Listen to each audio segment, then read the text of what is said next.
ಧರ್ಮಸ್ಥಳ ವಿರುದ್ಧ ಷಡ್ಯಂತ್ರ ನಡೆದಿರೋದು ಸತ್ಯ. ಹೈಕೋರ್ಟ್ ಎಸ್ಐಟಿ ಪರ ವಕೀಲರ ಮಾಹಿತಿ. ಚಿನ್ನಯ್ಯ ಮೊದಲ ಹೇಳಿಕೆ ಸುಳ್ಳು ಅಂತ ವಿವರಣೆ.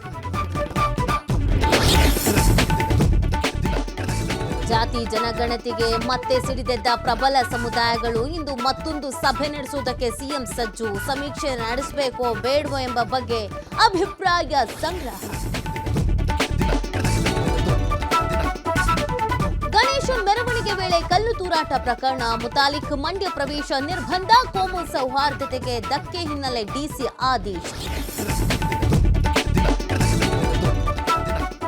ರಂಗೇರುತ್ತಲೇ ಇದೆ ಬೆಳಗಾವಿ ಚುನಾವಣಾ ರಾಜಕೀಯ. ಸಹಕಾರ ಕ್ಷೇತ್ರಕ್ಕೆ ಕೊನೆಗೂ ಚನ್ನರಾಜ ಹಟ್ಟಿಹೊಳಿ ಎಂಟ್ರಿ. ಮಲ್ಲಪ್ರಭಾ ಸಕ್ಕರೆ ಕಾರ್ಖಾನೆ ಚುನಾವಣೆಗೆ ಸ್ಪರ್ಧೆ.